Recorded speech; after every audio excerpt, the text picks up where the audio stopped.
And now it's time for Mob Talk Radio with your host, Jeff Canarsie. Yo, Lord Willin, Jeff Canarsie, Mob Talk Radio. Check it out. Yo, we stay quiet like Russell Buffalino when things will get ugly like Pepsi's death in Casino.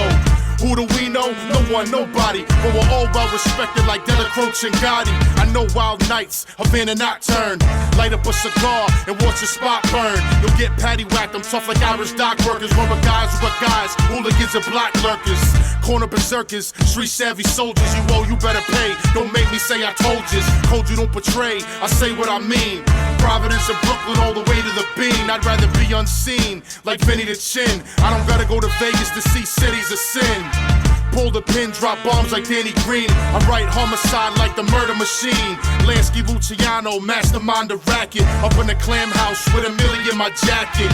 Move around when the streets get darker. Pay homage to real bosses like Gambino and Patriarcha. Mob talking, but you don't talk to the mob. Lord Will and Jeff Canarsie, we stay on our job. This is Mob Talk, straight from the streets. Mob Talk, the life over beats. Lord Will and Jeff Canarsie, bringing you the real. Kill all rats, you already know the deal. This is Mob Talk, straight from the streets. Mob Talk, the life over beats. Lord Will and Jeff Canarsie, bringing you the real. Kill all rats, you already know the deal. And welcome to Mob Talk Radio. I'm your host, Jeff Canarsie, and we've got a big one today. We're going to do a large Q&A, and the reason for that it's not because we're running out of subjects. We have got a lot of big things coming up in the next couple of weeks. But one of the things that I definitely wanted to do was cover a large Q&A because I keep getting a lot of questions. Now, as far as the questions go, I get a lot of repeat questions, and yes, it can be a pain in the ass at times, but I don't mind re-answering questions. But past this week, what we will probably do is anybody who asks a particular, we've always got new people coming to listen to the show, and so without stomping on people who don't know any better, we're probably going to start directing people to older shows where they can get the answers to those questions. Also, keep in mind that when you put things on YouTube, you can type in John Gotti, you can type in John Mortorano, Whitey Bulger, Anthony Center, and the list just goes on and on and on.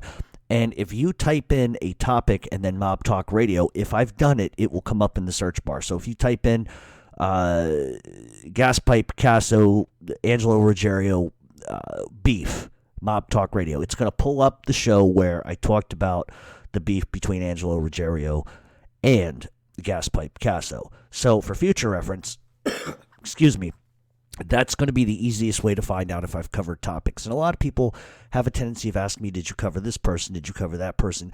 And reality is, in 2.5 years now, I think that we've been going very steady with this. I've covered over 40, 50, 60 topics. So other than that, that's how you can do that.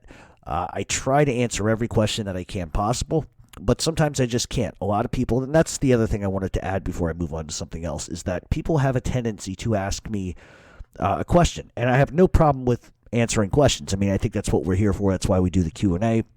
The problem is that sometimes people will ask questions where I can't realistically answer that in 5 minutes.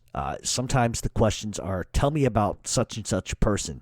The problem is that a person can be so deep and have so much information that that's a show in and of itself. So if I don't answer it, that's likely why. Additionally, I get a lot of questions about what is going on currently right now in the streets with so-and-so and so-and-so. I don't get into that. It's not because I don't know. In some cases, maybe I don't. Sometimes I don't know. I'm not there, so therefore I can't give you a legitimate answer. And two, I sort of try to keep it history-based. Occasionally, I will talk about stuff that is current, but I really am not going to put anybody's name in any mischief or problems or business.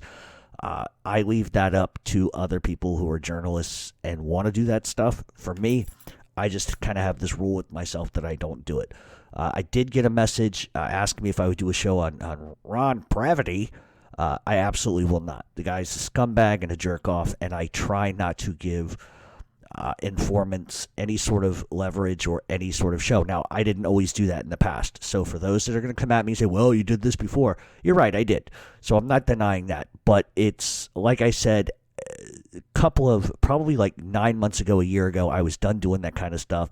I'm just not going to give them a platform. And that's just the reality. Now, if I get a question about somebody, I'll definitely answer it, but I'm not going to do an entire show wrapped around somebody who lied. Just not going to do it. I don't think that's fair to the people that were accused. I don't think that's fair to the people that go to prison because of these people.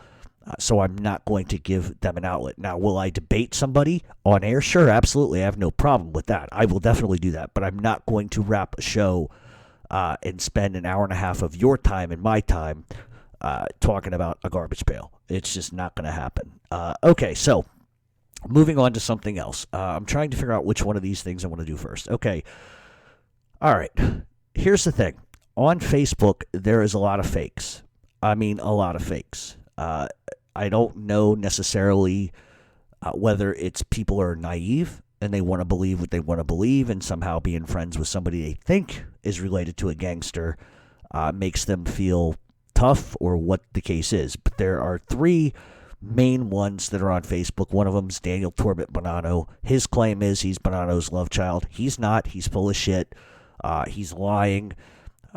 I've been able to prove that, but yet he continues on this path of trying to tell people that he was Bonanno's love child. That's the first one. The second one is Brian Gotti, who actually changed his name legally to Gotti, claiming that Jerry Angiulo and a couple of people up from Rhode Island and Boston told him that. That's a fucking lie. I verified that.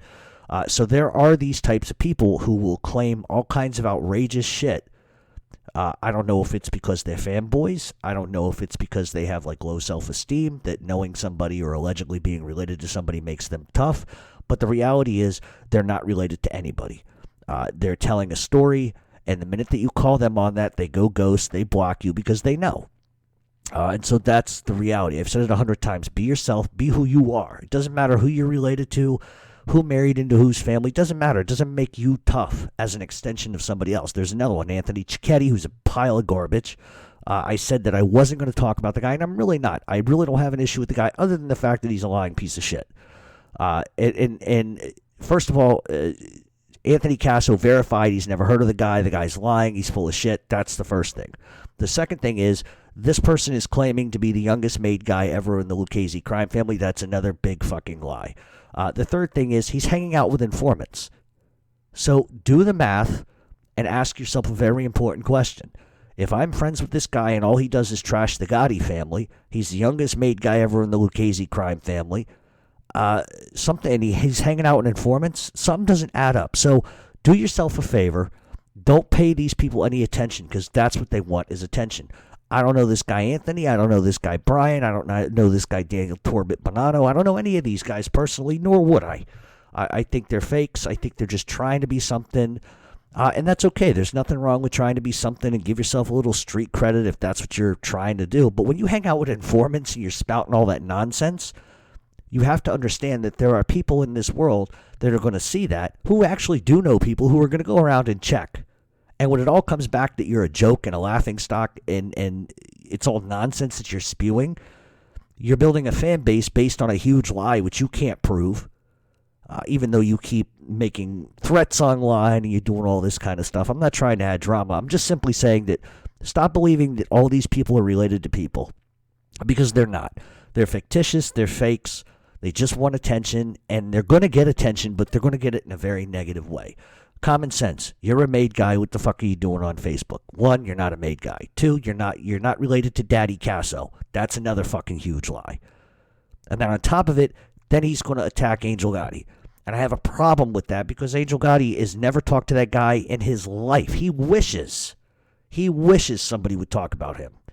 And the truth is, he's making these wild claims online. Oh, she called me. Nobody from that family has called this jerk off ever. And now he's got an informant backing up his bullshit lies, which is exactly what this guy does. He tries to build up everybody, just like he did with Frankie Fiorino. Oh, yeah, he was in the streets banging with me. No, he fucking wasn't. Do the math on your age. Do the math on the time you were on the streets. You didn't even know each other. And the reason why they do this is because they think that the average person is stupid. And they're going to believe whatever bullshit and nonsense they fucking spew. And that nobody's going to check. The problem is people do check, and the reality is they're fakes. They're not real people. And so if you want to be friends with people like that, there's nothing wrong with that.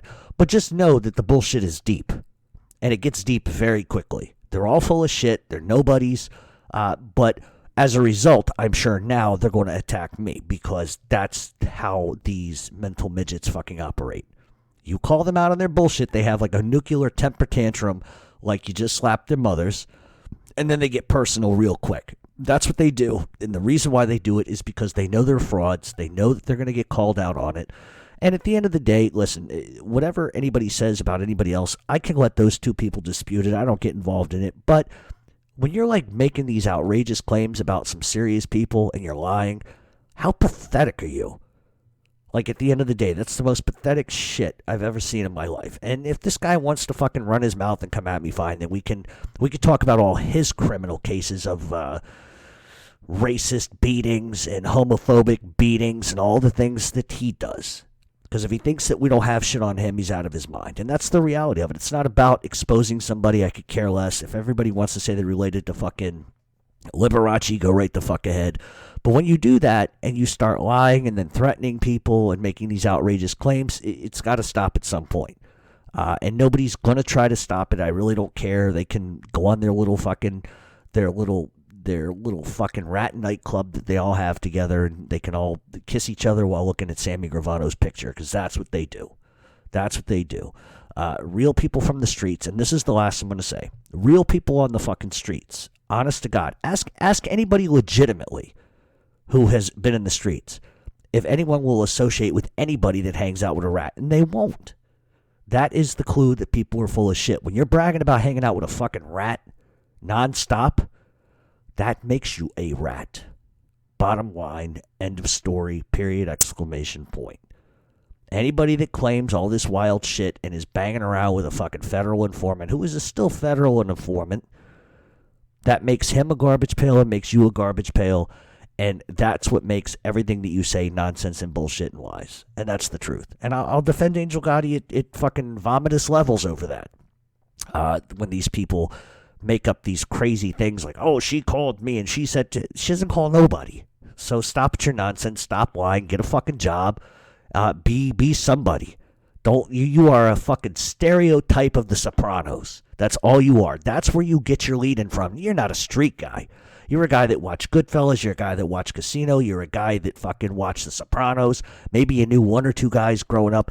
And you are basically acting is what you're doing. You're not a real street guy. Because let me tell you something. A real street guy doesn't need to threaten anybody on Facebook. A real street guy doesn't need to put his last name with the Gotti last name to sort of inflate his fucking ego. And when you do that, you're a bigger joke than I fucking even thought to begin with. So stop believing these people are related to people. They're not. Real gangsters are not on fucking social media. Maybe there's one or two sprinkled along the way. But they're not on social media. They're not interacting with fans. Get real. And maybe that's just people being naive. I really don't know. But it's revolting. It's revolting. It's revolting. So, all that being said, I'm sure I'm going to get some backdraft from that. But I really don't care, because at the end of the day, if you were really somebody, you wouldn't need to use social media to fucking come after anybody else, and that's what you do. All right, so moving on to the Flanagans. I've gotten a lot of questions about that. We're in pre-production now for the Flanagans. In case you don't know what the Flanagans is, the Flanagans is a 1970s era Irish mob drama, starring Ciro DiPaggio, myself, Seth Nicoletti, Chris DeFranco, Anthony Carone, and a whole bunch of other people. And it takes place in Boston and in Providence, Rhode Island. I don't want to get into so much the storyline of it. I just kind of want to keep that at my vest. But I think that what people will like about it is there's a lot of history. And we're not going to lie about history. We're going to tell the truth about history, but we're also going to manipulate it to weave a storyline. And anytime you do that, there's going to be people who say, well, it didn't really happen that way. Well, of course it didn't really happen that way. This is fucking TV. That's reality. I think the fact that we're using like a 70s, late 70s sort of time period is good. I think it's prior to the 80s when things sort of shifted a little bit in Boston. Not tremendously, but just enough. And I think that the one thing that a lot of mob genre TV shows do is the carbon copy seems to be like, originally for films, it was Goodfellas. You can't get any better. The Godfather was garbage. It was a great film. Don't get me wrong. Godfather 1 and Godfather 2 were great films. But it was garbage. It was nonsense. Not a lot of truth in it. But Goodfellas was closer, and Goodfellas had a lot of lies in it too, but Goodfellas at least showed the fucking reality of the streets, the violence, and everything else. Then The Sopranos comes along, and now it's sort of a central focus on the dichotomy of a fucking family and what the family goes through, and then you have all these subplots around it. And that's basically what the Flanagans will be, is based on a family, but there's a million different subplots. There's a lot of historical events that do happen. Incredibly violent. That's the way it should be. And nobody has really ever done an Irish perspective of organized crime. A lot of people have tried it. The Black Donnellys, it failed immediately. And the reason why is because if you try to carbon copy The Sopranos, it's just not going to work. You have to do something a little different. You have to use religious overtones in it, like Catholicism. And you do that because it makes you three-dimensional. There's a lot of people, and I'm not going to say names because I'm not like speaking really about anybody in particular, but there are these mob guys, mob groupie actors who do these grade C, grade D movies. They do like 15 of them, and they're awful. They're horrible. They're horrible because they're trying to market off Goodfellas. They're trying to market off The Sopranos. They get horrible actors, and it just doesn't work. Now, I don't know what the stories look like because obviously I'm not privy to the screenplay. But reality is that you just have to do something different and something out of the box. And I think this is completely different, completely out of the box. Nobody's ever really done anything on Providence and Boston. And so it's going to be good. One of the questions that I think is, why the hell are you doing an Irish perspective and not an Italian perspective? Well, the reason why is simple. The Italian perspective has been overplayed. There's nothing new that I can write. There's nothing new that I can act in. There's nothing new that Seth can act in. There's nothing new that Ciro DiPaggio can act in. Italian-wise, it's going to be any different than that's already been established prior to this. So I think when you change sort of the ethnic boundary lines, it changes the story, because the Irish are heavy-handed, the Irish are very traditional, family-oriented, but it's not kissy-face like the Italian side would be. They're much more grounded in work, violence, and the bottom line, and they're willing to do things that I think the Italians aren't willing to do, and that's not to anyway parlay them being weak. It's just different ethnicities do different things in how they handle business, and so we're going to exploit that. And yes, there is going to be an Italian side to all of this. How much and how deep it goes remains to be seen, but there's definitely going to be some names you'll recognize as far as historical figures, and I just think it's going to be a good show. And like I said, we're in pre-production now. As far as casting goes, because I have gotten a lot of questions about that. Right now, we are not casting at all. We have casted, I believe, 1, 2, 3, 4, 5, maybe 5, 6 roles, 7 roles that are definite. But anything that comes after this is going to be filler casting. It's too early in the game for us to completely cast. We're just now finishing, I don't know, like our 10th draft of the pilot and what we want that to be. So where it began and where it has come to now is sort of a 360 turnaround. It's a lot different than it was. I think it's better, definitely. But I think at the end of the day, anybody that is interested in auditioning for the Flanagans, because one of the things I continue to see is, oh, I'm going to be in this. Well, you're not. That's the bottom line. You're not going to be in this. You haven't talked to me. I don't even know who you are. So therefore, you're not. That's the reality. The decisions that get made on casting are not just one person's. It's sort of all-encompassing between Ciro and myself and other people. So if you've been promised something, that does not mean you're going to get a main character role. If you've been promised something, it's a walk-on role. You're going to be the guy in the corner doing this, doing that. This is very much a professional production, and so I don't want people to run off at the mouth and think, oh, I'm going to get this major role, I'm going to be a star. Because reality is you're not. And that's not to be harsh in any stretch of the imagination, but if we do that particular type of action, then we are going to be the same as every little nickel and dime shit mob show that comes out and never makes it, because they hire friends and not good actors. And so I think our perspective, and I think I could speak for Ciro on this, is that we are hiring legit actors. And that's the way it's going to be. And sure, we're going to put our friends in wherever we can, but you're not going to like get an Emmy Award. You're not going to like have a major role, and that's just the reality of it. And maybe you will, but what we are going to do, and what I will tell you that I think the way this is going to roll is we'll do auditions. And I think probably the best way of doing it is we will give you a monologue, grab a video camera, and just act a fucking scene. And that'll tell us whether or not, and it won't be dialogue from the show, it'll be dialogue from something else. And maybe we'll set up a sort of a web page for it, and let everybody audition and submit tapes and submit iPhone videos and everything else. I think that's probably the best way to do it. I think that's really the easiest way to do it, the safest way to do it. And so when we get to that point, and I say when we get to that point, is because we are not going to probably shoot until the fucking spring or summer. Reason being, it's cold as fuck outside. There's other projects ahead of this one. But as we get closer, we will definitely start putting that out. And I will do my best to be totally transparent with everybody and let them know what's going on. Now, this is another thing that I am going to say that goes along with this casting. We are not hiring anybody that's a federal informant. We're not hiring anybody that thinks that they're a fucking actor that has testified against people. It's not going to happen. I won't work with people like that. I also won't work with people that run their mouths about Angel Gotti. That is, so if you think you're involved after doing that, you're out of your fucking mind. There are going to be certain directives that I think we just, to keep the integrity of the show. And that's my deal. That's always been my deal with this. So, all that being said, I think it's going to be a good show. I think we're really looking forward to it. I think Seth Nicoletti is going to blow you guys away. I think Ciro DiPaggio is going to blow you guys away.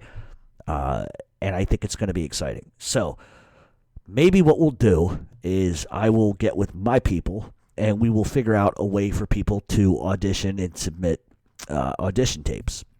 I think that's fair. I think it gives everybody sort of an equal opportunity to do stuff. And then we'll take it from there.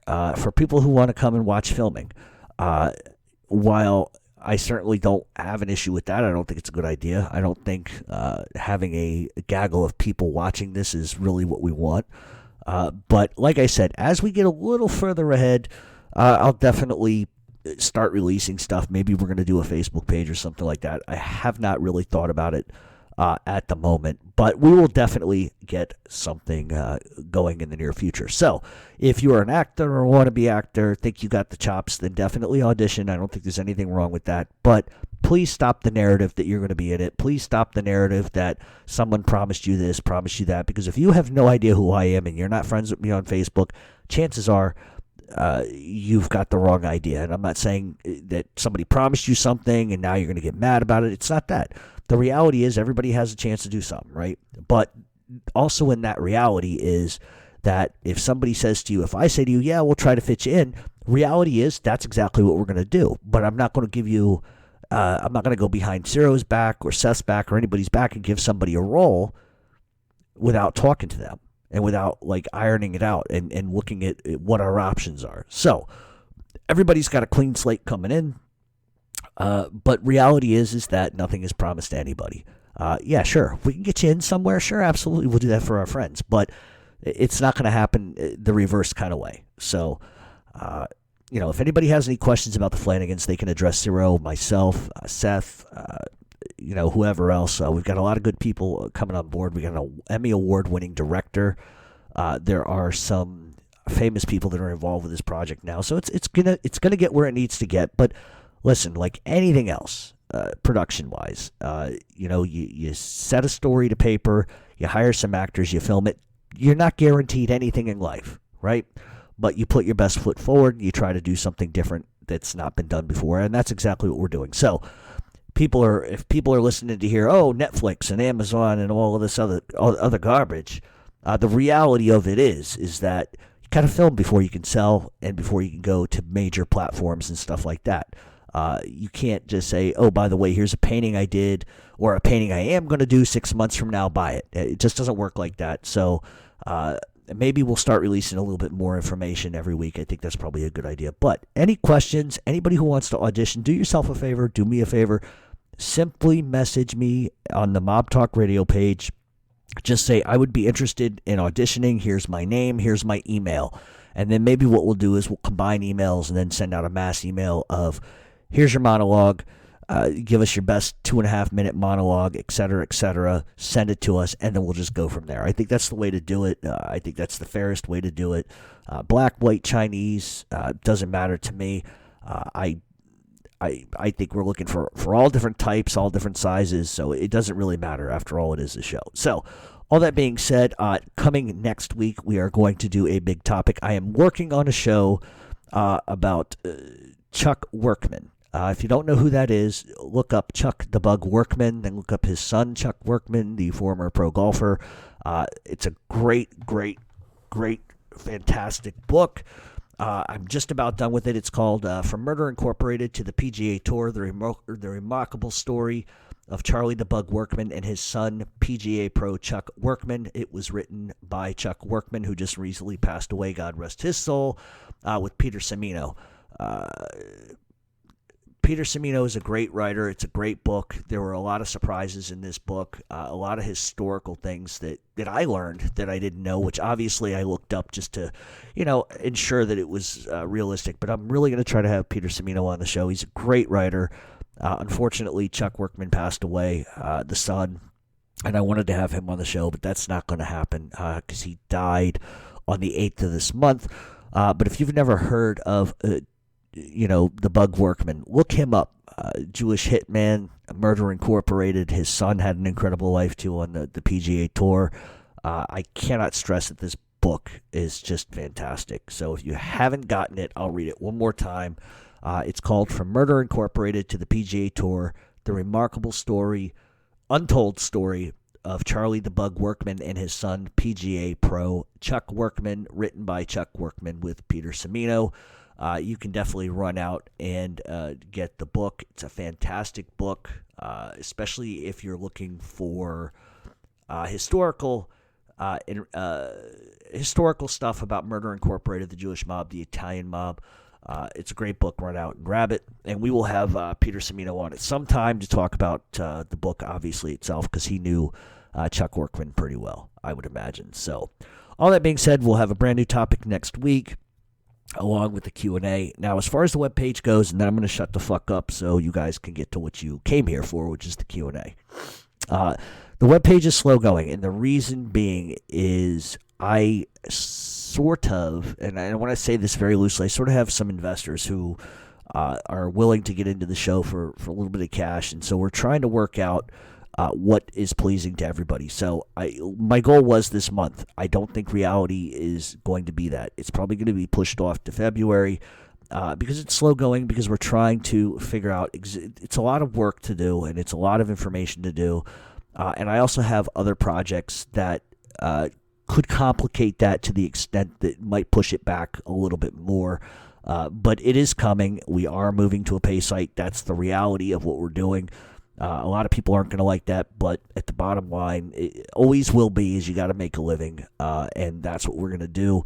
And I think the things that we do have planned are pretty incredible. A lot of interviews with people you'd never expect, just documentary type of stuff that nobody's seen before.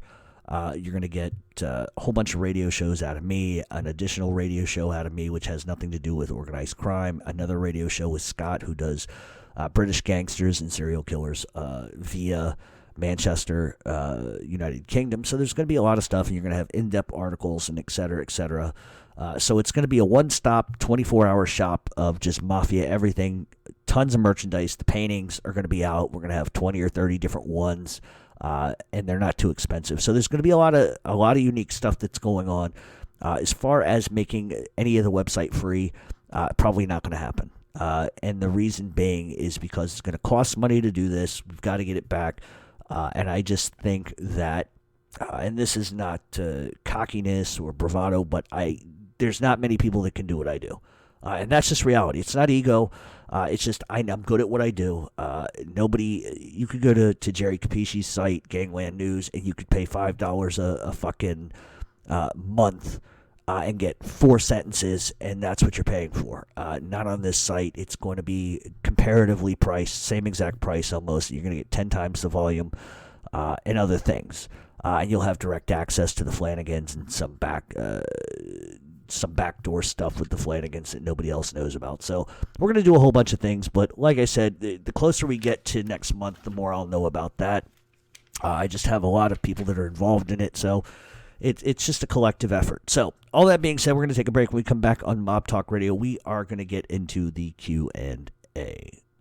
In my travels, I'm always looking for a clothing brand that I feel like represents me. Anybody can go to a store and buy a t-shirt with a gimmick, but if you believe in 3 core values like I do, loyalty, honor, and respect, then look no further than Omerta Brand Clothing. You can catch them at omertamia.com, OMERTAMIA.com, with locations in Europe, California, Boston, Brooklyn, Florida, Pennsylvania, and Washington. They have a great clothing line with hats, shirts, sweatshirts, keychains, anything you might need, stickers. You want the rats to stop snitching? Go right out and get yourself a sticker. But if you want to live your life by the gentleman's code, look no further than Omerta Brand Clothing. And welcome back to Mob Talk Radio. We are going to get into your Q&A, but just really quickly. If you want to reach out to me, you can do it at RealMobTalk7 on Twitter. Definitely give us a follow. You can get all the updates on the Flanagans, get the updates on the show, updates on the webpage, updates on basically everything Mafia on the Twitter page. Give us a like, give us a follow. Check us out on Facebook, Mob Talk Radio. Give us a like, subscribe, share. All we ever ask is, even if you hate us, just share it. Just share it. That's all you got to do is share.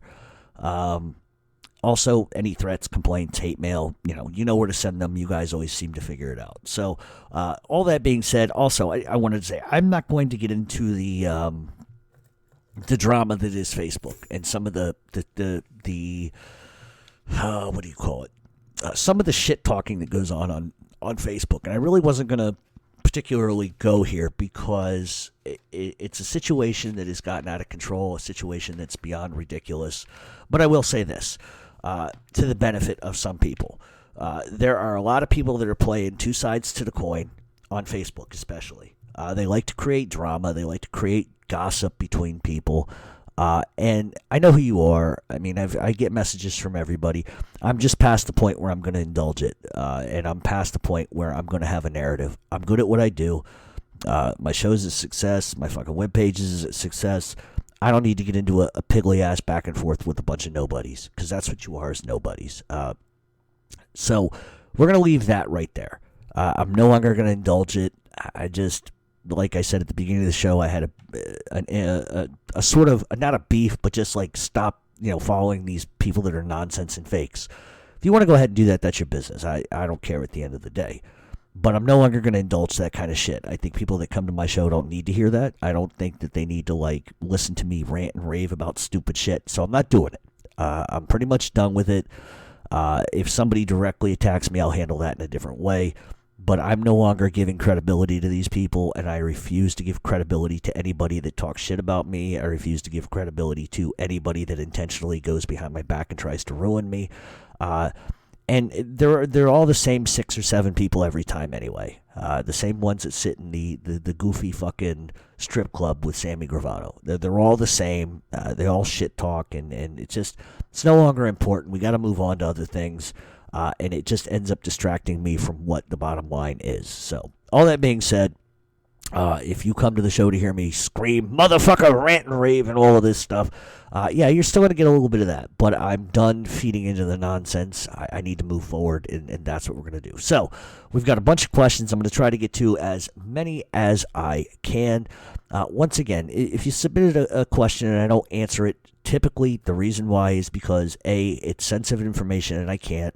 B, it's because it's been asked a million fucking times already. C, it's just too in-depth. And what I'm going to start doing is letting you know if it's too in-depth. That way you can kind of get a picture of, what we're doing. I had literally 600 questions this week. So to go through 600 questions, and when you take that, you multiply how many people contact me on a daily basis, I still have 182 messages I haven't gotten to. And I was at it for 4.5 hours last night trying to answer everybody individually. And that's what I always do. I try to answer you individually as much as I can. Unfortunately, and this is not like in any way a negative, but sometimes I'll answer a question pretty much as good as I can, and it's sort of opened the floodgates of, oh, he's not busy, so he can answer 15 more. So if you see me kind of answer one or two and then dip away, it just, I don't have the time to do it. I'm going to have to hire somebody to handle some of that. I'm always going to interact one-on-one. That's always going to be the way I'm going to do it. But I sort of need to like get somebody to categorize this stuff for me so I can just say, all right, show me 10 pages of questions. Let me look at them. I write my answer and it gets answered. I'm always going to try to be person to person. That's the way I am. I'm not cocky enough that I need a middleman or a filter. I really don't. Anytime I respond to you on Mob Talk, it is me. Unless it's Scott. Scott will respond sometimes, but he tells you it's him. This is Scott, blah, blah, blah.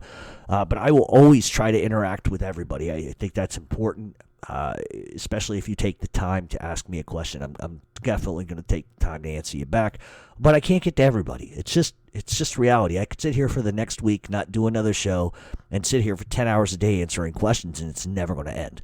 So I try to do it as much as I can, and if I haven't gotten to you, please don't take it personally. All right, so all that being said, we're going to get to some questions here. I think I picked, close to almost 40 questions, I think. I'm just looking at the eventuality here. All right. Who, in your opinion, was more dangerous, ruthless, and feared individually? John Motorano, Stevie Flemmi, or Whitey Bulger? And why did Whitey Bulger and John Motorano and Flemmi end up working more for the Winter Hill Gang than the Mafia? Okay. Who was more dangerous or ruthless, John Motorano, Steve Flemmi? I think Whitey Bulger, of the three, was the more dangerous. John Motorano might have killed more people, but Whitey Bulger strangled a fucking broad. He strangled a woman. That takes a different kind of animal. I think Bulger was, of the three, more ruthless. Motorano did what Whitey Bulger told him. Stevie Flemmi, whatever. But I think the reason why Bulger and Motorano and Flemmi ended up working more for the Winter Hill Gang than the Mafia is very simple, and I think it's because a lot of people were suspicious that everybody around Whitey Bulger seemed to get arrested but Whitey Bulger. And the truth is that Stevie Flemmi was a rat going all the way back to the 60s, way before Whitey Bulger even fucking started hanging with the guy. And so Flemmi had been a long-time informant before Bulger was. And I think that, a part of what happened to Whitey Bulger anyways, he got sucked into it, didn't realize Flemmi was a rat. Flemmi put him in a situation, and Whitey Bulger became one too. I think that's reality. That's the truth. But I think, anytime, let me ask you a question. Would you rather go to work for the Genovese Crime Family, knowing that there's 200 guys, the reality of you moving up in the chain of anything is going to be impossible? Got to bounce around as an associate for years. Maybe you get made. If you get made, maybe you become a captain at some point. Why would you take all that time to get into a family that has a bunch of hungry fish when you can jump into the Winter Hill Gang that maybe has 10 big fish? Makes sense to me. Bulger and Flemmi and Motorano wanted to control the narrative. If John Motorano was such a tough guy, he'd end up in the Mafia. That's the truth. But he didn't. He was better served in a capacity to work. He would rather be a big fish in a small pond rather than a small fish in a big pond, and I think that's the reality of it. I think that Bulger could control the North End and Southie a lot more than Bulger could ever control, say, the Patriarcha or the Angulo narrative. So I think the reality is that that's why they stuck to Winter Hill. It was a smaller area, smaller territory, and they weren't going to have to fight 100 other fucking guys. And so I think that's the reality of it. Okay. Is it true that Armand Assante, before making the Gotti movie, went to see John Gotti for his approval? Absolutely not. Unequivocally not fucking true. They may have sent feelers, but you got to remember is that John Gotti was in Marion, right? So he was on lockdown 24/7 for a very, very long time. Do you really think they're going to let Armand Assante walk into Marion Federal Prison and sit down with John Gotti and talk to him about that? No. Now, if you want to take that a step further back, because I know what people are going to say, well, it was in 91, 92, he was being transferred and all this. I don't think Armand Assante ever for a second got approval. Why would he need to get approval from John Gotti to do a movie? HBO paid for it. John Gotti at that point was locked up for the rest of his life. And yeah, he still had some power and some strings he could pull. But the idea that he went to a prison to sit down and ask permission is bullshit. It never happened. There may have been lawyers that sent notes or whatever. Maybe it happened that way. But to my knowledge, no, it's not true that he went there to beg for John Gotti's approval to make the movie. Not at all. All right. Of the three Pennsylvania crime families, who was the most powerful and most influential? The Northeast family, Pittsburgh, or Philadelphia? The Northeast family. And the reason why I say that is Russell Buffalino. Pittsburgh was always kind of wishy-washy. Pittsburgh didn't last very long. Philadelphia was very strong under Angelo Bruno. Strong under Nicky Scarfo, but that was sort of a different sort of term. It was a fucking disaster. Also under Scarfo, it was a disaster under John Stanfa. I think where Philadelphia is today is 10 times stronger than where they've been at before. Sure, we can look at time periods like the 1980s, 70s, 60s. Philly was a little different under Bruno. But Philadelphia, from my perspective, and it's just my opinion, not based on anything other than maybe what I know, what I've seen, what I hear, how it looks on the outside, is Philadelphia is run like a good machine. They are a tough crime family. A lot of people like to say they're a glorified crew. But let me tell you something, and this is in no way, shape, or form to make somebody bigger than they are. It's not to insult anybody. But what a lot of people don't understand about Philadelphia, and they never will, is that South Philly fucking... I lived in South Philadelphia for a little bit. I have family in Philly. So I've been around people in Philadelphia for a long time. And I know how they operate. First of all, I love the South Philly attitude. I love the Philly attitude in general. I always have. It meshes well with my personality, meshes well with my personality, my character, and I love everything about Philadelphia. Hello, I'm a Philadelphia Eagles fan, for God's sakes. There is something ingrained in Philadelphia that is special, and it's something that you can't find anywhere. It is a vibe. It's a way that they carry themselves. So anybody that says that they're a glorified crew is absolutely wrong. They're not. Are their numbers 250 plus? No, of course not. But think of the area that they're operating in. Think of the area they're operating in. It's a very small area. They got to push into Delaware, maybe push into Maryland, maybe push into Jersey here and there. But it's a smaller area. Versus, you look at New York City, look at the territory in New York City alone. 5 crime families. I mean, it's ridiculous. So for anybody that tries to undermine the toughness of somebody from Philadelphia, especially when it comes to the mafia, are out of their fucking minds. These men are fully willing to kill somebody. They're fully willing to get their point across in a hurry. They're not pushovers by any stretch of the imagination.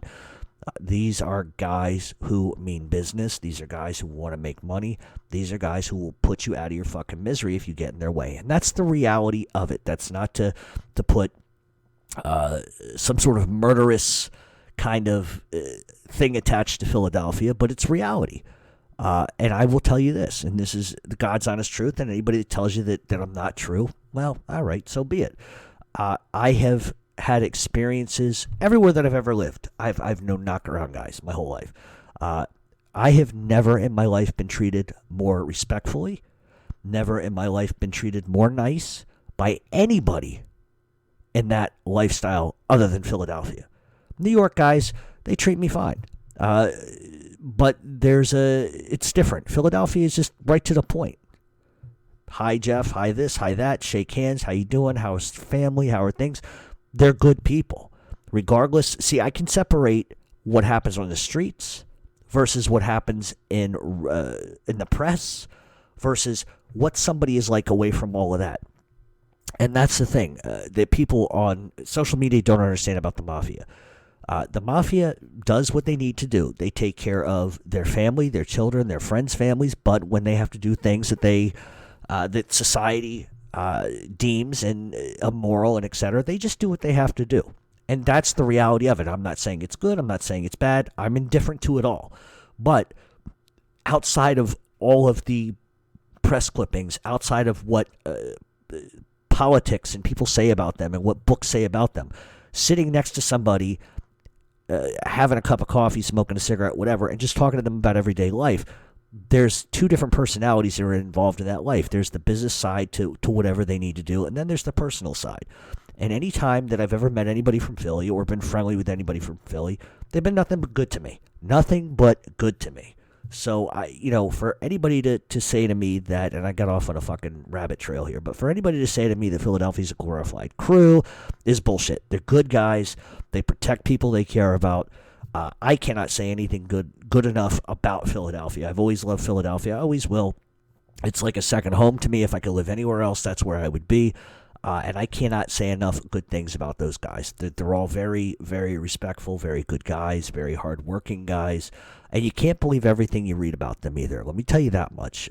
Because if I believed everything that I ever read about a certain individual, believe me, I wouldn't go near that person.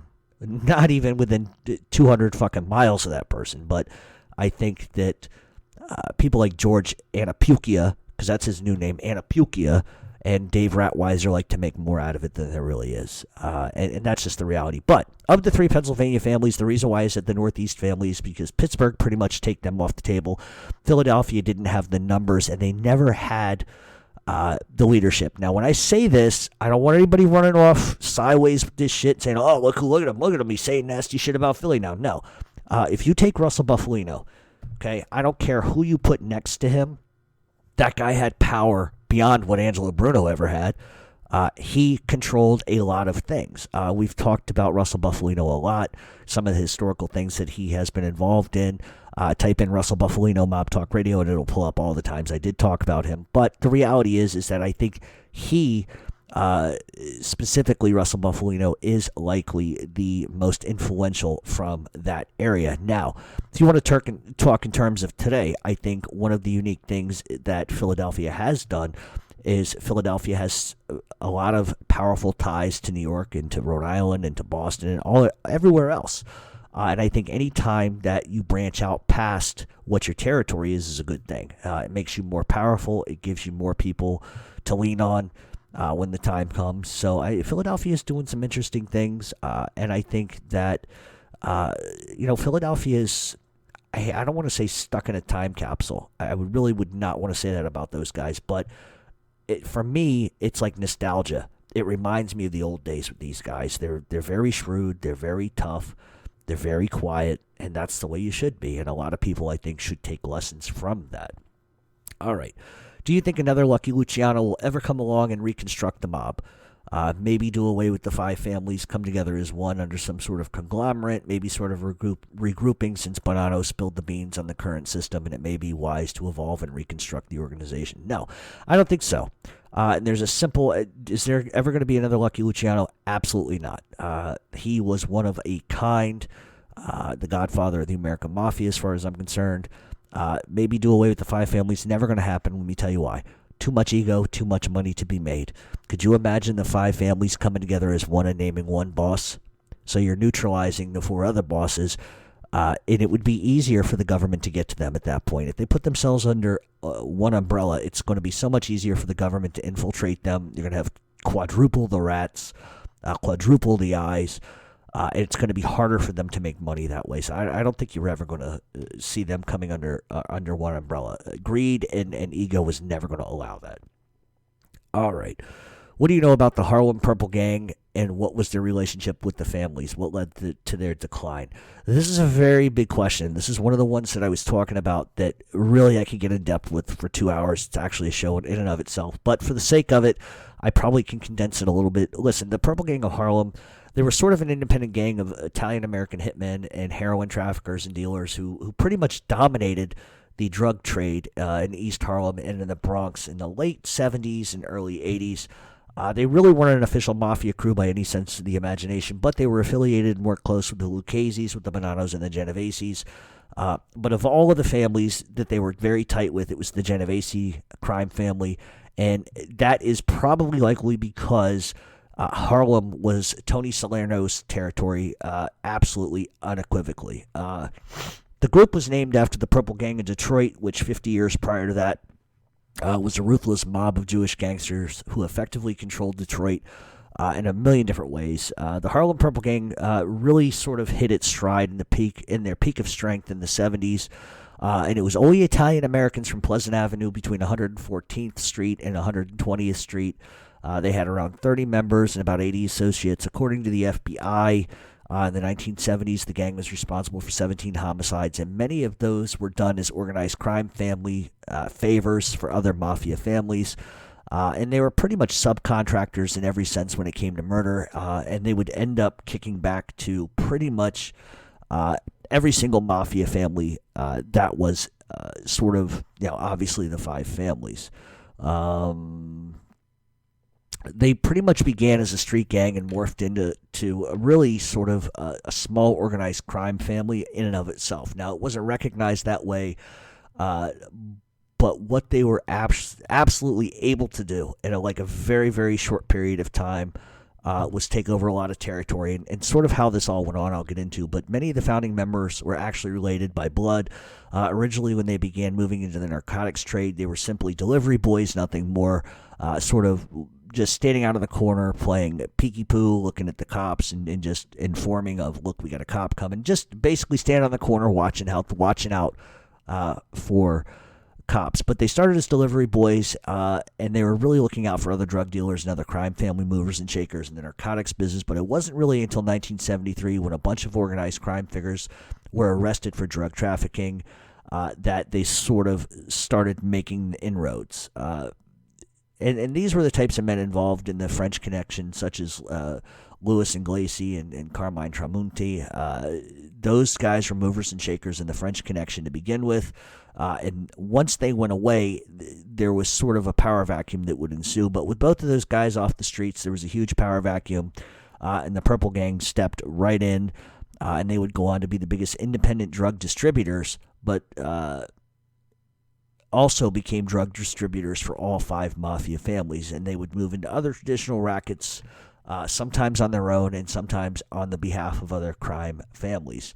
As the gang grew, they began to control the ebb flow of junk throughout the city. They supplied heroin to Nicky Barnes and other African-American drug dealers, and what they were able to attain was they changed the narrative and the flow of price, making it coke $75,000 a kilo in 1976, which was a ton of fucking money. So they were able to control the flow, able to control the price and inflation, etc., etc.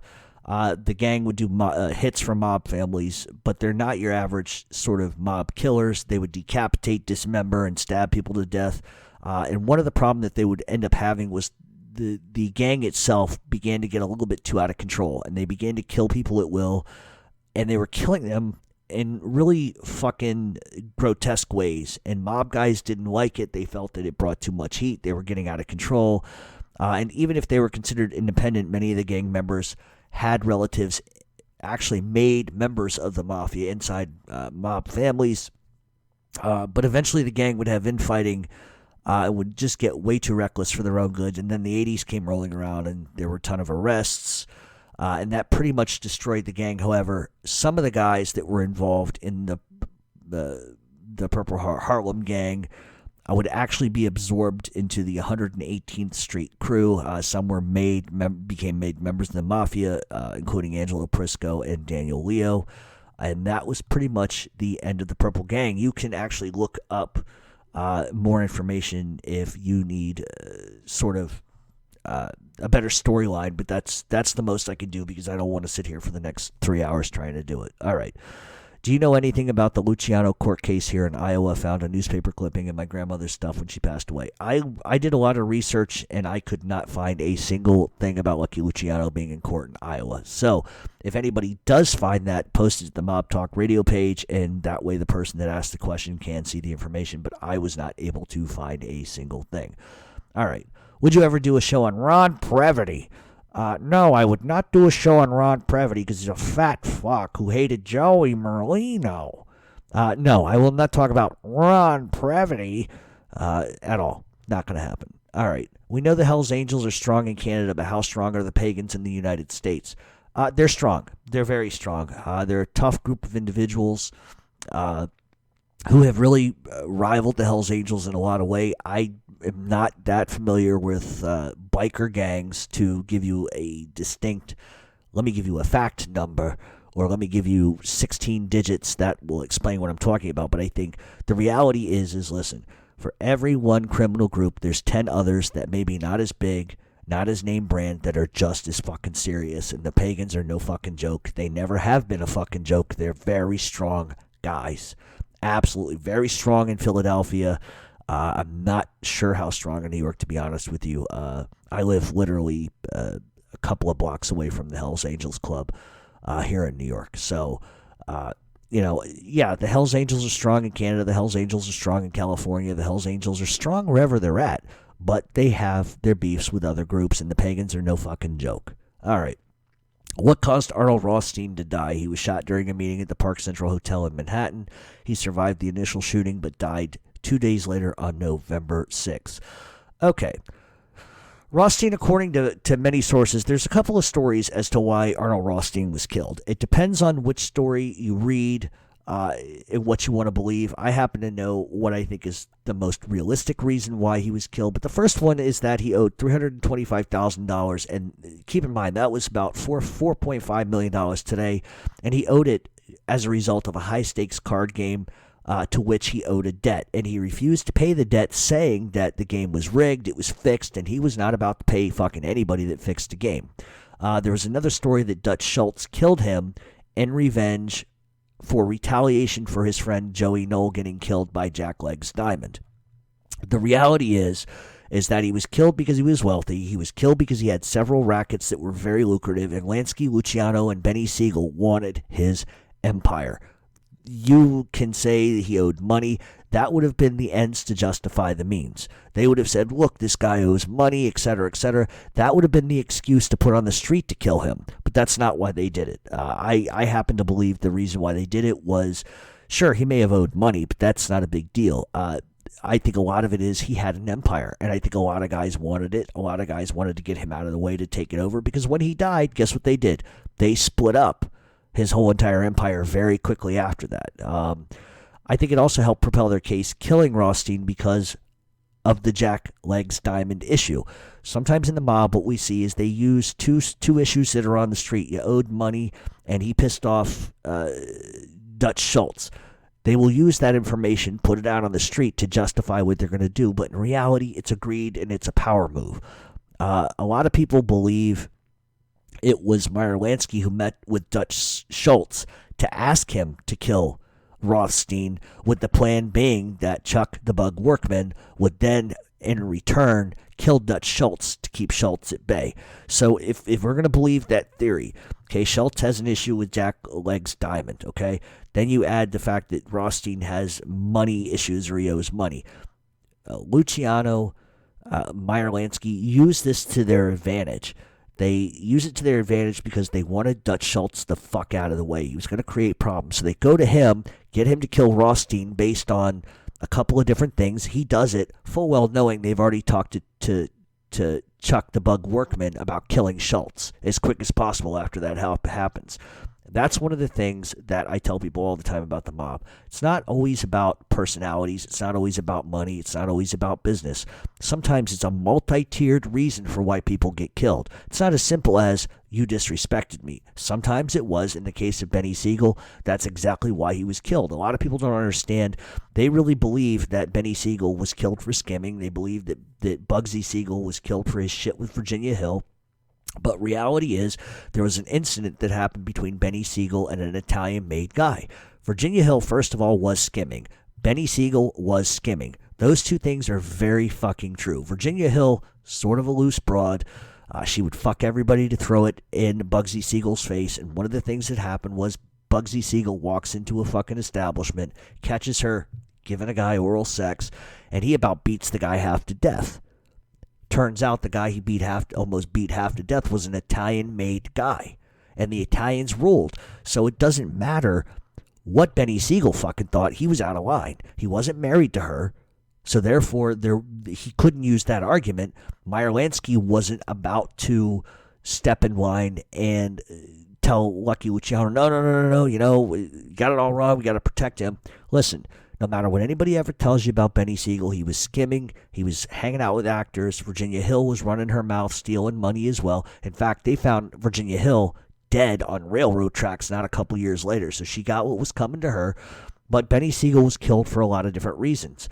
Meyer Lansky was not strong enough to save his life. In fact, Meyer Lansky would have been the one who ordered it. He wouldn't have been the one that said, Benny's got to go. It would have come from Luciano and some other people, and Meyer Lansky would have had no choice but to subcontract it out. And that's exactly what happened. So the point is that a lot of people get history wrong. And sometimes it's, well, he pissed this guy off, he robbed this guy in a card game, that's why he died. Sometimes it's 15 other things, and there's like a Machiavellian play that's going along for these guys to get what they want. Carlo Gambino did it to Anastasia. Joe Colombo took it in the ass because of the beef with Joey Gallo. And once again, Carlo Gambino was in on that as well. Very Machiavellian in the way that they do things. And it's never just, sometimes it is just that simple. A guy doesn't like a guy, he's got to go. But anytime that you get into these situations, especially when we talk about Dutch Schultz and Arnold Rothstein, there's 10 different things that are moving at once, and the ends always justify the means for these guys, and the means was money, power, and turf, and that's exactly what that was all about.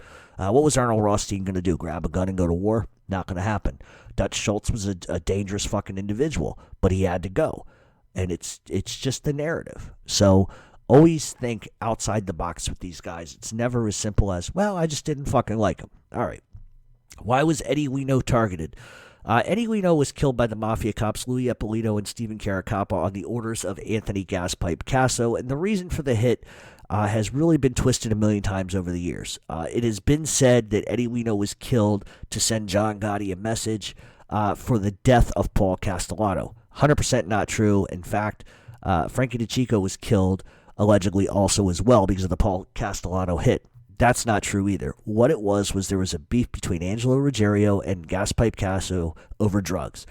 Angelo Ruggiero lost his fucking mind, wants to have Gaspipe killed, so he hires Jimmy Heidel. Jimmy Heidel fucks that all up. Gaspipe Casso eventually kidnaps Heidel, tortures him. Heidel gives up Ruggiero, and that's sort of the way it went down.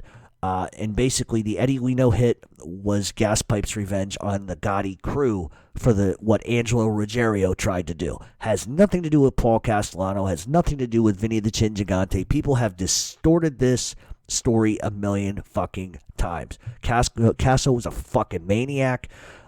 If he had a dream that you were a rat, he'd just kill you. That's the way he was. He didn't hesitate. But this was a beef between him and Angelo Ruggiero, and a lot of people are distorting what the actual truth to that is, but that is the truth.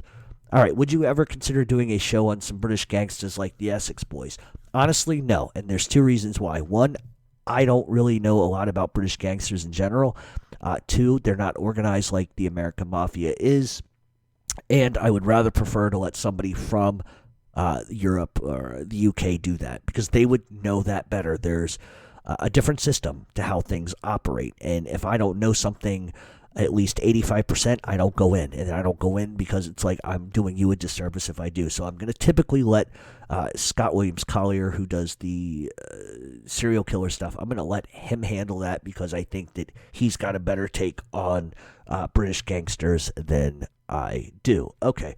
What do you know of Massimo Messina Denaro?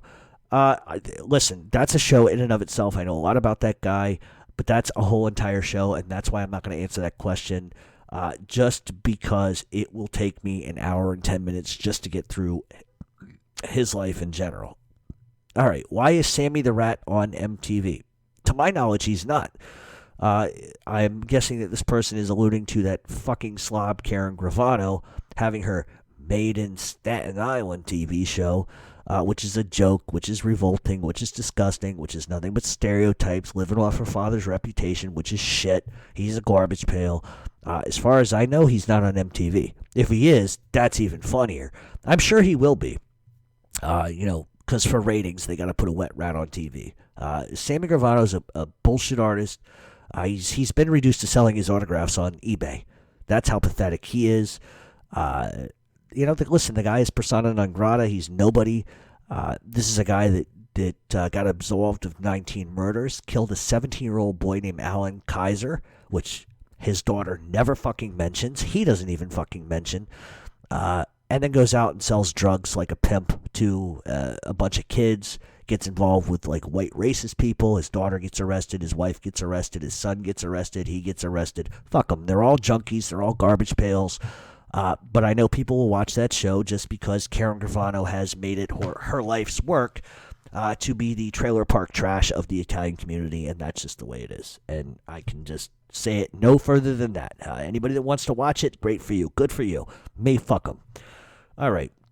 Who, in your opinion, is more ruthless, traditional organized crime in the 20s and early 30s before there was a commission, the Castellamare War, Capone in Chicago, or the street gangs that operate now, such as MS-13, the Latin Kings, and etc.? First of all, I would not even put the Latin Kings on the same fucking scope as MS-13. Two different groups, two different ways of running things.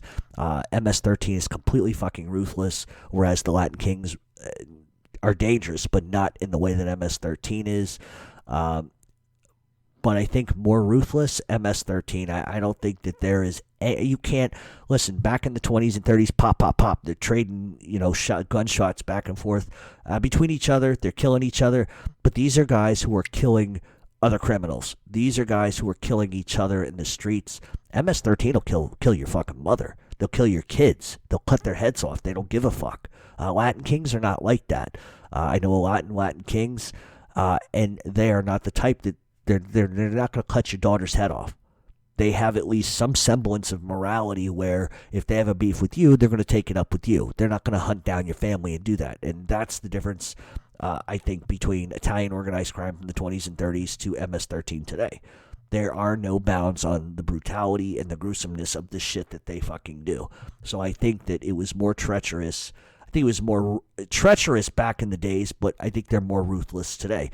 You don't see a lot of Italian guys running around cutting people's heads off. Just saying. All right. Why did Chicago and Milwaukee control Kansas City? I thought the five families ran everything. Why was there a beef between Frank Ballesteri and Nick Savella? Okay, I'm not going to get into the beef between Ballesteri and Nick Savella because that's a big show in and of itself. Chicago and Milwaukee did not control Kansas City. Kansas City had their own people operating there, but they were under the umbrella of Chicago in a certain type of way. This is going to be a long-winded answer, but I'm going to try to give you a real short version of it, is that Chicago controlled really everybody. They were the hub of everything. Milwaukee obviously had their own boss. Kansas City had their own boss as well. But Chicago was still the major fucking powerhouse of the bunch, and that's just the way that it was. That's the way it always will be. But to say that Milwaukee and Chicago told Kansas City what to do is a little bit of a misnomer. I don't think that's really accurate. I think that, listen, everybody goes out to make money, does what they got to do, but everybody always has to come back to a central point, and Chicago was always the central point. All right. Do you think the reason why the feds went after the bosses in the commission case was to break up the Concrete Club? That's a very interesting question. On one hand, yeah, I think they did. But really, on the other hand, and the truth of the matter is that Rudy Giuliani is a piece of shit. I don't give a fuck what he's doing today, like as in 2019. I'm not going to talk about politics, but Rudy Giuliani is a big monster piece of shit, a liar, a fucking jerk-off, a scumbag, a rat, a pig, and just the epitome of what fucking slime is. I don't like him. I never have. He looks like a fucking Gollum from fucking Lord of the Rings. Jerk-off, whatever. But no, the feds didn't go after them because of the commission case, from the Concrete Club. Giuliani wanted to be president. Giuliani wanted stature. Giuliani wanted something attached to his fucking name. Giuliani's father, first of all, was a gangster. He had a cousin who was a cross-dressing gangster. Giuliani, when he won re-election, threw a party playing Goodfellas and The Godfather. Giuliani is a hypocrite and a stereotype in every sense of the imagination. This was never about putting gangsters in jail. It was about Giuliani making Giuliani a fucking household name. For all these people that stand on their pulpits now in their little soapbox screaming, Giuliani's not a liar. Well, you just watch every day. Every other day there's something new. Every other day there's something new with this guy. He's a pile of shit, a scumbag. He turned on his own fucking people.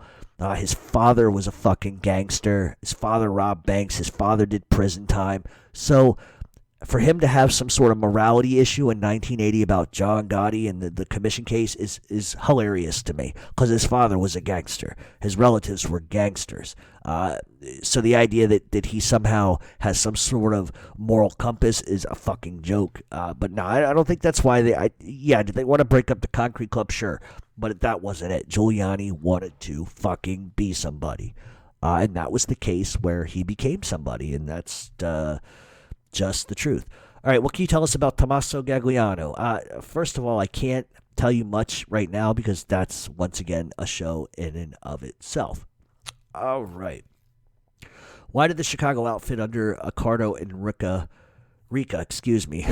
shoot people and leave them with their throats cut when they could have just shot them in the head and left them on the side of the road? Why did they torch people to death when they could have just shoot them? Was this done to send a message to be more vicious intentionally, not just in Chicago, but in other families in general? No. Very simply, what you had is, listen, for every group of killers, there's a couple that do shit that nobody understands. For example, Mad Sam DiStefano would ice pick people's balls. Tony Spilotro learned from him how to do that. Mad Sam DiStefano would also pick up men and bring them home and make his wife have sex with them while he watched. A little bit disturbing. He would also pull up outside of his house with hookers and have sex in his car and make his wife stare out the window at him. Listen, for every group of criminals, there's one or two that are just a little fucking goofy. The types that stick cactuses in their ass and bark at the moon and weird shit like that. So no, I don't think it was necessarily Paul Rica and Tony Accardo that were different. I think the men under them were vicious. I don't think that any mob boss really subscribes to over-violence. I think less is more in a lot of cases. So I don't think it's necessarily Accardo and Paul Rica. I just think it's just the guys they had working for them were all fucking nutty. Poking the bear. They're poking the bear. Sorry, that's my impression of somebody else, but I'm not going to go there. All right. When the other four families discovered that the Bonanos allowed Joe Pistone inside the family, they were cast aside by other families. And were a laughing stock. But what about Jack Falcone infiltrating the Gambino crime family? Why was the Gambino family not kicked off the commission? There were a lot of things that the Bonanno family did. Joe Pistone, Joey Merlino. There was a lot of things that happened in a relatively short period of time. Also, the Bonanos had a lot of informants over the years. And so, while I can separate what happened with the Bonanos, the Gambinos, the Gambino crime family at that point were the strongest mob family. Period. What are you going to tell? You're going to tell the Gambinos that they're off the commission. I just don't see that as a reality. And yeah, we can argue your point of, well, if Jack Falcone did it, why isn't the same sort of issue unified in the sense of whatever's good enough for the fucking Gambinos ought to be good enough for the Bonanos, whatever's bad enough for each. So I understand the question, but I think the reason why it didn't happen was because I don't think that the fallout was as severe as the Bonanos. The Bonanos have not recently, but in the past, especially when you go back to Joe Pistone, and what Joe Bonanno did, there's like 15 or 16 very big things that happened to the Bonanno crime family in a relatively short period of time that really decimated the mob in general and decimated the Bonannos in general. And I'm not saying that one doesn't equal the other because it's the same sort of issue. And I understand where you're coming from with the question. I just think the Gambinos were just too fucking powerful at the time. I just think that they were too fucking powerful at the time. I don't think the fallout was nearly as severe, and I also think that there was way too much money and business going around at the time too, especially with the Concrete Club, with construction and everything that was going on with the Gambino crime family. I just think that the reality is there was just too much money to be made, and that the fallout wasn't nearly as severe. All right, what do you think was the most vicious Irish man to be involved with the mob? Jimmy Coonan was absolutely fucking terrifying. Tough guy. Mickey Featherstone, tough guy. But for my money, the most vicious, Mickey Spillane, very, very tough guy. Dean O'Banion, very tough guy. But I think probably the most vicious, Jimmy Burke. I don't think, now a lot of people like to say Jimmy Burke wasn't nothing, this, that, and the third. Jimmy Burke, what he was able to attain, being Irish, the respect that he brought to the table, the things he was able to do with permission, is just insane. Jimmy Burke, for my money, was the most vicious. He wouldn't fucking hesitate, not for a second. But there are some other guys that can rival him. You better believe that for your money. If you want to look up more information on Jimmy Burke, I did do a show on him. Just type in Jimmy Burke, Mob Talk Radio. All right, is the mob still active in Connecticut? You better believe it. Genovese Crime Family, and that's all. That's all I'm going to say there. How important was Meyer Lansky to the mob? Selwyn Rabb said he was overrated. I don't think Meyer Lansky was overrated. Let me tell you why. What Meyer Lansky was to the mob was he was the mob's accountant. He was the mob's money business guy. The mob only gets into Cuba because of Meyer Lansky, and a million other things that Meyer Lansky was just the brilliance with the money. He knew where to put money. He knew how to take money and wash it and put it into legitimate businesses. So for Selwyn Rabb to say that kind of surprises me. Was Meyer Lansky a tough guy? No, not really. He's not going to pick up a gun and shoot somebody in the street, but he's got 300 people underneath of him who will do it for him. I don't think that you can judge a man based on anything other than what people say about him. It can be lonely at the top, but a lot of people love Meyer Lansky. Luciano did. They were just very, very close guys. So he was incredibly important to the mob, especially when it came to terms of gambling, loan sharking, narcotics. Meyer Lansky was very, very important to them. And I would go so far as to say, without Meyer Lansky, I don't think Luciano ever became the powerhouse that he becomes. And that's just the reality of it. Selwyn Rabb, I don't know if that's actually what he said, but I totally disagree with what he said. All right, who runs Miami? The Russians? Listen, in Miami, there's cartels, there's MS-13, there's Cubans. The Russians? No. I don't think the Russians run Miami. I just think you have in Miami, there is Latin Kings. There's everything. You name it, Miami's got it. Florida's got it. To say that one is more powerful than the other, any cartel, I think, imaginatively, is going to be more powerful than the Russians or anybody else. All right. Why in Goodfellas did they make Jimmy Burke look so soft? I don't think they did. I don't think they made Jimmy Burke look soft. I think Robert De Niro played him soft. If Robert De Niro had played Jimmy Burke the way Jimmy Burke really was in actual life, he would be a little more dangerous than Joe Pesci's character, Tommy DeSimone. The reality is that Tommy DeSimone was not like Joe Pesci. He was not that he was nuts, but not like Joe Pesci. So what they did was they morphed Tommy Two Guns DeSimone into sort of Joe Pesci's character, and Joe Pesci played him as a loose cannon who just killed everybody. Fuck him, I'll stab him in the face. The real Tommy wasn't like that. He was nuts, but not like that. Jimmy Burke, on the other hand, was absolutely certifiably a killer.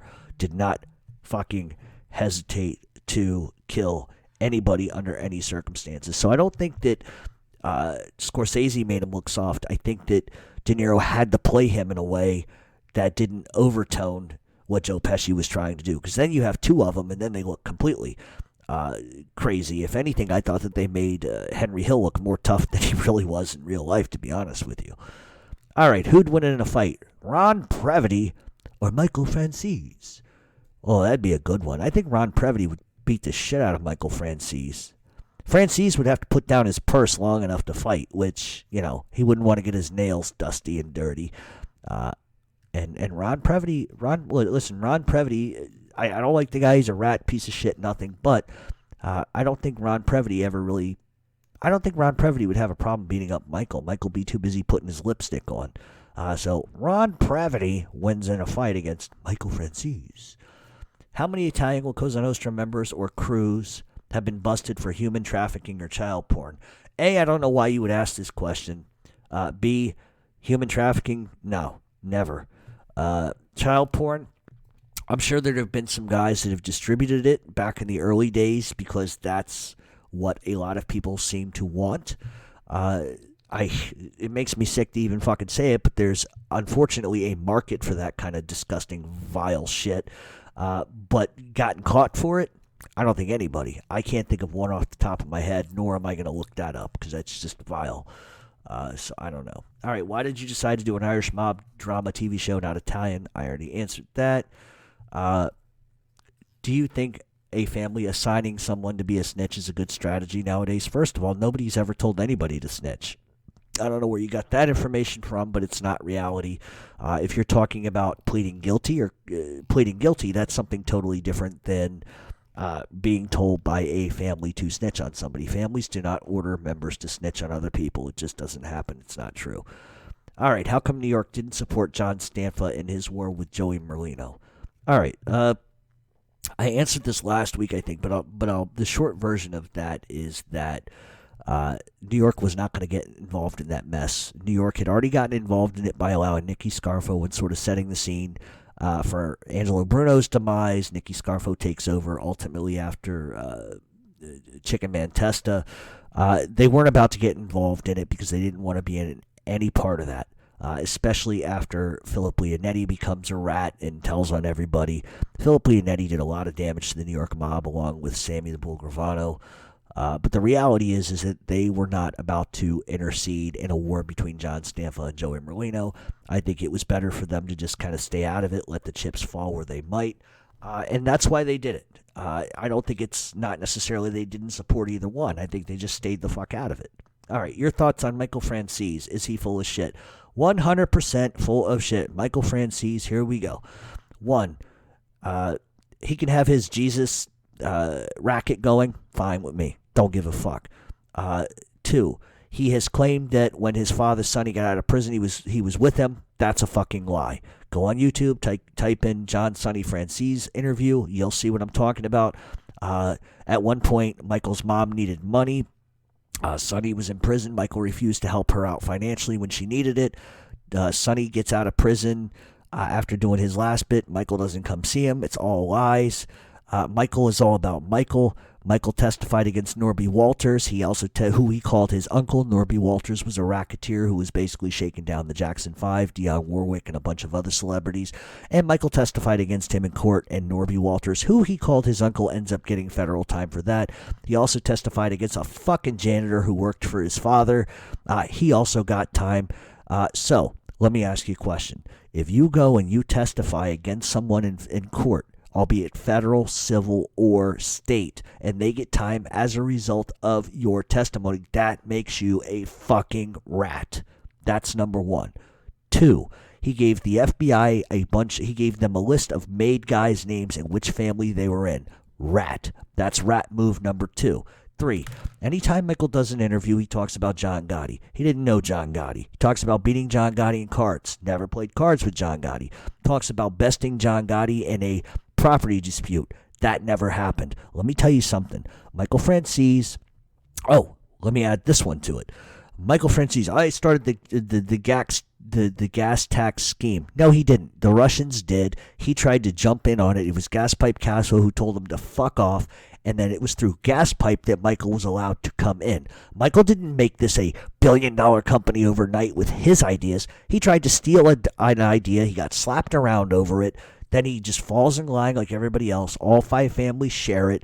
Did it grow because of Michael? Sure, absolutely it did. I won't dispute that. I won't take that away from him. But he's not the sole reason behind it. He was never a fucking boss. Nobody liked him. His own fucking father told the mob to go ahead and kill him because he was robbing money from them. So listen, Michael Franzese is full of shit. His own father is calling him on his shit. Okay, so you don't have to believe me. You're gonna believe if you want to call me a liar, fine. You're gonna call Sonny Franzese a liar. I wouldn't. Not for $1 million. I would call that guy nothing. Guy's a tough guy. Michael Franzese, everything about him is about money, pomp, and stature. The guy's a fucking rat. He's a garbage pail. He's an absolute bottom feeder. And that's the reality. That's why I don't like him. In fact, Michael did send me a message not too long ago, maybe about a year ago. What's your problem with me? Why don't you like me? Do we know each other? Fuck you. That's what I think of him. Listen, I'm not mad because the guy's making money. He's got to have a racket. What else is he going to do with the rest of his life? He can't go near anybody in the streets. They'll kill him because they know he's a rat. His own father knows he's a fucking rat. So the reality is, what's this guy going to do? I got it. Well, instead of using Godfather, we'll call it God the Father, and I'll be some religious zealot who gets paid $25,000 to speak and make up shit while you're on top of it. See, this is my thing. If you were so tough and you were so renowned and so well respected and so well fucking regarded, you don't need to mention John Gotti every 5 seconds in an interview. That makes you fucking relevant when you do that. That's the only reason why he does it, because he's not fucking relevant. He's not relevant. He never fucking was. He lived on the coattails of his fucking father and his relatives. Because believe me, on his own, he never could have done it. Never could have done it.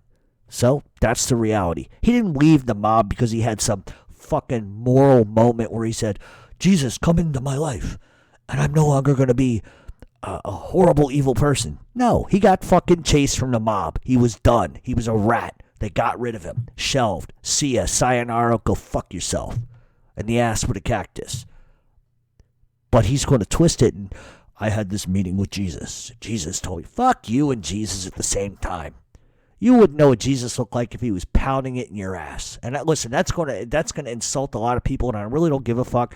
I'm just tired of hearing this guy use God and Jesus as a fucking crutch because it's a scam. That's all it is. That's all it's ever going to be. God bless him. Good luck to him. Fuck you, you rat. That's how I see it. All right.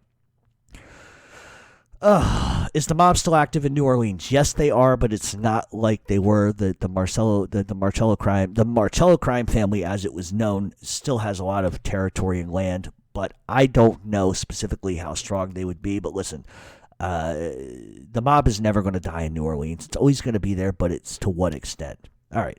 I know you have defended Joey Merlino at vomitous levels, but how can you defend a guy like Joey and men like Joey when they have committed murder? Do you have any fucking morals? Oh, I love this question. You just got me going now, you prick motherfucker, you. All right, first of all, yes, I've defended Joey Merlino. I've defended a lot of people. Vomitous levels? Okay, sure. How can you defend men like Joey? Okay, first of all, Joey Merlino ever been convicted of murder? For the record, has he ever been convicted of murder? I'll wait. The answer would be no. Okay? So how can I defend him? Very easily, because Joey Merlino has been accused of a lot of shit he hasn't done.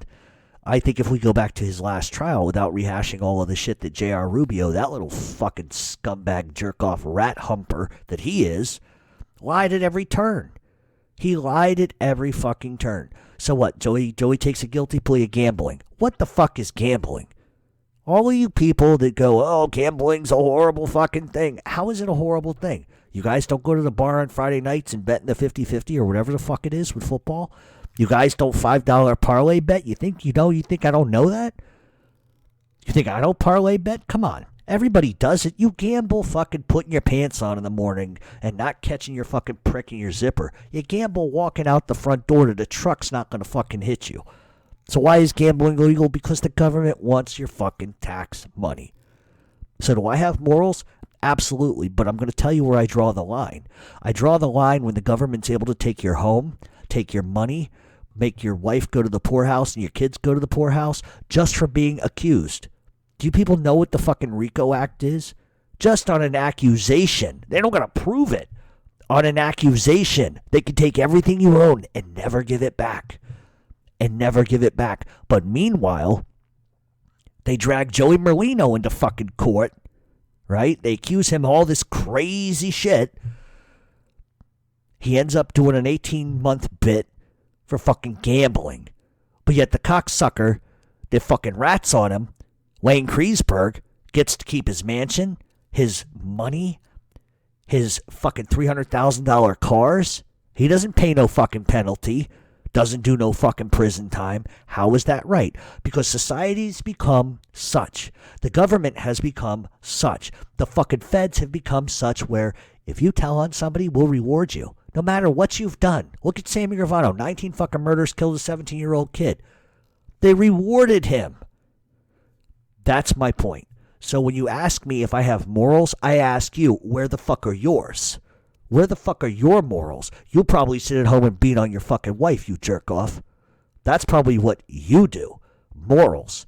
You name me one person Joey Merlino's killed. None. Zero zilch has never fucking happened. You want to believe what George Anastasia and Dave Ratweiser want to tell you? You go right ahead. But reality is Joey's never done anything like that.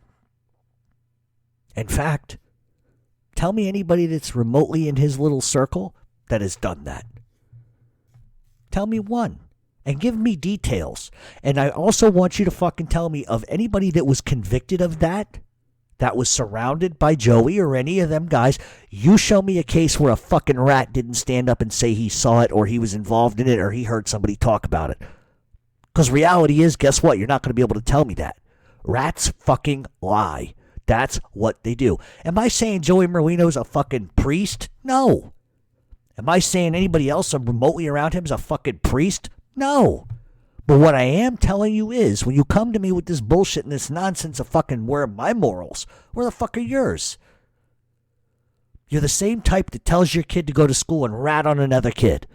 You don't want to get in trouble, so you go tell on Timmy. What Timmy ought to do is knock your kid's fucking teeth down his fucking throat for being a rat.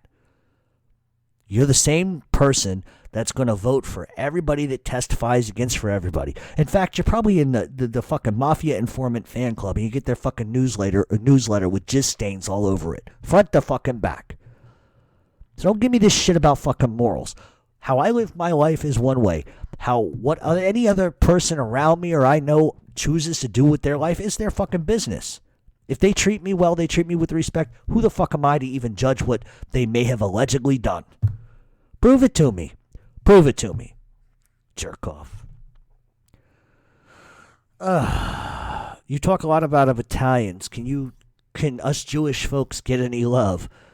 I.e., Meyer Lansky, Dutch Schultz, and Chuck Workman. Absolutely. Listen, I love Jewish people. Jewish people are very giving, wonderful people. And of course, when it comes to Jewish organized crime, the Italian organized crime in this country wouldn't nearly have been as powerful without Jewish people being involved. So yes, we are going to do some shows. Meyer Lansky, Dutch Schultz, I have talked about. Chuck Workman is coming. But listen, the Jewish guys that were involved in organized crime were very giving, very loving guys as well. They have their own ethnic roots, their own ethnic boundaries, and that's not to put them up against the Italians and say, well, one's better than the other. Because in reality, Lucky Luciano can't do a lot without Meyer Lansky or Benny Siegel or Chuck Workman or some of these other guys. So it goes hand in hand. I think they were just as tough, just as willing to do what they needed to do. There was also the combination mafia, which was the Jewish mob. And so, no, I don't mean to in any way, shape, or form make it out to be the Italians are the best and that's the only way it is. Jewish folks are definitely going to get some love. Put it that way. All right. Abe Rellis was tossed out of a window at Coney Island for becoming an informant. Who gave the order? Were the cops in on it? That order would have really come from Lucky Luciano or Meyer Lansky, and definitely the cops were in it. The cops were paid off. He was tossed out the fucking window, and that was pretty much the end of that. Last question, number 35. Someone said that you hated A Bronx Tale. Why? Yeah, that's not one of my favorite films, and a lot of it's because it's so ridiculously stereotyped. It's not to say it's not a good film.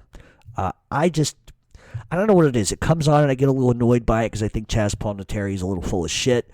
I think he tells a really good story, and that's what it is, a story. I have probably a hard time buying Chaz Palminteri as the Sonny character. I definitely don't like Lilo Brancato, the little crackhead cop killer. I think that guy's a piece of shit. I've never liked him. I don't give a fuck how much time he did. I don't give a fuck how sober he is, what he did, breaking into a guy's house and fucking killing a cop. Listen, I'm not a fan of cops, but all this guy was trying to do was fucking stop a crime from happening because the two little crackheads were boosting in a fucking window. I just have no respect for that kid. At all. I think he's a garbage pail and a junkie and a fucking nothing. And I don't give a fuck about redemption stories because there's a guy that's dead as a result of his fucking crackhead little addiction. He definitely did it. He tried to parlay it on somebody else. That's my opinion. There's going to be those that are going to say that's not true. But it's not one of my favorite films for a lot of different reasons. For me, it just was too much stereotyped bullshit. The racist shit, granted that's how it was back in the day, but I'm not a fan of that type of shit. So, for my money, yeah, is it a good movie? Absolutely. Just not one of my favorites, and it's to say I hated it's probably a little bit of a stretch. I'm just not a big fan of it, and we'll leave it at that. And that's not to say anything disparaging about anybody, but I don't like Lilo Brancato either. Kid scumbag. I know a lot of people out there that listen to my show love that kid. I can't get my head around it. He is who he is. He's paid his debt to society, what society deemed he needed to do, and maybe I should be a little more relaxed on that and be like, you know what, you paid your debt to society. I wish you nothing but the best, but I just have an issue with some of the shit that he did. Not that he needs to explain himself to me. He doesn't. He's got to live his own life. All right, all that being said, we're going to be back next week with an all-new show. Send your threats, complaints, and harassment to @RealMobTalk7 on Twitter. Go to Facebook and type in Mob Talk Radio. And with that, we will be back next week with an all-new show. We will do a Q&A, but we are going to do probably 2 topics. If you guys have any suggestions on who you want me to talk about, go ahead and drop me a line and let me know. With that all being said, if you're in New York, get off the streets by fucking 5. It's going to snow its fucking ass off. If you're in Philly, I hope you're having a good weekend. Sorry, the Eagles lost last week. That was really shitty.